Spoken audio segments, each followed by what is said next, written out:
What is up, everyone? Oh no, Angels, let's get to these midweek games that just wrapped up. All right, so going first, we've got the Houston Dash San Diego Wave match. This happened before our live, so those of you who are following our cursed simul broadcast of the Portland and Bay match and the Angel City Kansas City match. Um, that was an interesting time. But this one came before it, and it was a legitimate surprise to all of us, except for the fact that I was literally projecting that this could be the case.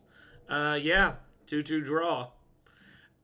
Houston basically got really strong at. Oh, I forgot that should have been a yellow card. Hang on.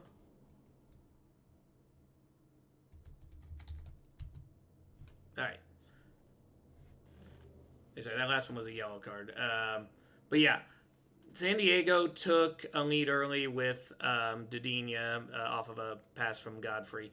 And up to that point, seemed like things were going pretty solid. Uh, then suddenly, last 20 minutes, things get crazy. So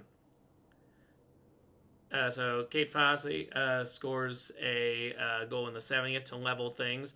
And you figure there's going to be another late game heroic from San Diego, which there was when Byers scored in injury time. But before that, it ended up having to be an equalizer because Cat Raider managed a goal in the 89th minute. So this match was another one where San Diego was kind of in charge of the situation for the most part and just shocked again with a team like Houston just playing them hard. And it is interesting to me that this is such a uniquely odd matchup for San Diego where they just have to play themselves into draws against these opponents who normally wouldn't be competing. It's just styles make fights, and that's what's basically happened here.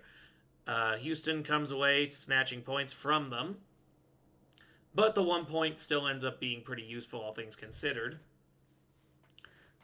Keeps them still in the mix near the top. However, they do end up losing the number one position as a result of the next match, which was Portland beating Bay 2-0. And this one, this match was one that I only got to see passively because I tried to do simul viewing, and the actual ability to hold it on the bandwidth was a little bit too difficult. So eventually, I ended up having to abandon it shortly after the second goal. But even still, that meant I was able to hold on for about almost 80 minutes. So looking at how Portland turned out, M.A. Vignola scoring in the 30th, Maui McKenzie in the 77th. Both goals, if you check out the live footage, I do get to give commentary on them in actual time because the stream was functioning at that moment, thankfully. But yeah, ultimately, Bay actually held the ball for a surprising amount of time, ended up holding a slight majority, but Portland was just dominating in the shot category. They were generating a lot more opportunities. Again, this is Portland's style. They very much lay back. They'll let the other team have the majority of possession and just pick their spots. And in this case, they just happen to have a lot of spots to pick. They were eventually going to score. That was pretty much a given, but Bay really didn't create a lot of really strong opportunities for themselves. And so even in that scenario, it would have been a stroke of luck, to be completely honest, if they had actually managed to register any goals in this one. And once the second goal came in, I knew that game was basically over anyway, because Bay at most was only going to generate one. Bay FC is still very much in the lower half of the league, I believe. Right now, the standings have stayed pretty tight, and I imagine it'll still be that way when we hit this World Cup break. But you are starting to see legitimate tiers open up between the different teams, and Bay FC is a lower half squad. definitely one that's capable of being competitive. The lower half teams in this league are very much capable of competing on a week by week basis, but the aggregate does catch up with them, and you can now. I think it's pretty secure also that while Portland's style I don't think is sustainable for winning the Shield or the Cup, to be honest, um, they are very much a team who's going to be up and around in the mix. I suspect they're going to take a few more hits to the standings very soon, including this weekend. I think it's very possible they drop points here in the second game of their week. And just over the long stretch, I think they just drop too many points to really claim first. I think they'll be a 2 or a 3 seed at this stage.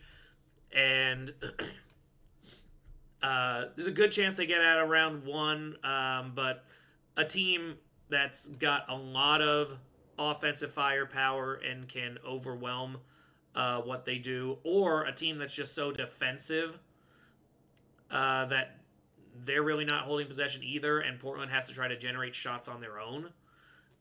Those seem to be the worst matchups for them. And so looking at this team competitively, I do think this was a good example of them at their peak, whereas previously what we saw with Angel City and what had been a highly defensive matchup, it kind of exposed some weaknesses. I'm going to continue to see what develops here, see if they can come up with something to address that shortcoming, but we shall see. And going back to this one here, again, with San Diego, it really is just it's specific matchups, and it is very odd like brain farts, it seems like, with them. Like, they will do just fine in most matches, but it's just this team does a lot better usually in the second half. This was an aberration, giving up 2 goals in the second half, but they definitely take a long time to get started. This game very much flowed against the narrative that San Diego usually has. This one, they were leading early and allowed themselves to get lax. Almost like it's better if they do start slow because they lock in for the second half. So, I don't know. Some things need to be addressed across those matchups over the next couple weeks. When we get to that June break, we will see what teams really make the adjustments based on their styles. And then we have Angel City. I won't go too deep on this one because I actually do have the proper recap video for them. But Angel City picks up 3 points, takes a 2-1 victory over Kansas City. They led pretty much from the word go, with Giselle Thompson scoring within the first 10 minutes. And they were holding their own pretty well, had majority of the possession for a while.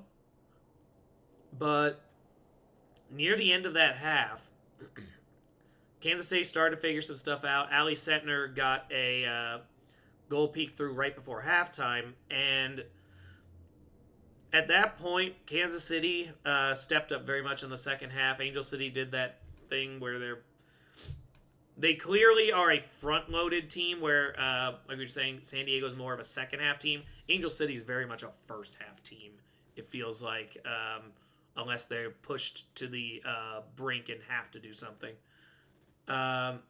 Possession ended up going very much in Kansas City's favor, and Angel City started, but despite the fact that Kansas City had it, you never got the sense that they were going to be able to take much advantage. They weren't generating a lot of shot opportunities, whereas Angel City ended up getting a lot more shots out of it, and ended up being even in shots on target.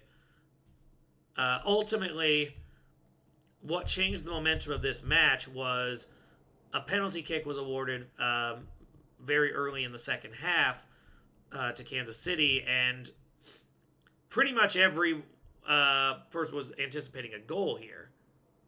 And so what ended up surprising, I think, a lot of people was the stop. Like, anytime a PK is stopped, it's a legitimate surprise. And Angelina Anderson's save here definitely woke up the team, leading eventually to Thompson setting up Kennedy Fuller with the go-ahead goal that ended up being the winner. And with Angel City, I get the sense there's a lot of positive, but there's also a lot that needs to be worked through. And that's going to have to be addressed here in the coming weeks. But for now, it's 3 points. It gets them back in range to potentially get as high as fifth, it looks like, before the break, if they can win their two matches and some other things break their way. But yeah, very happy for Angel City. Very happy to see the squad making some big success there. I'm just moving up here for a moment in case anyone wanted to read off what was there at the bottom. Anyway, that pretty much concludes what we have to say for this one. You will see the match previews here. This one's going up Friday. The other one will be Saturday morning, and then the Angel City recap will be later that day, Saturday. So look forward to all of that. Talk to you then.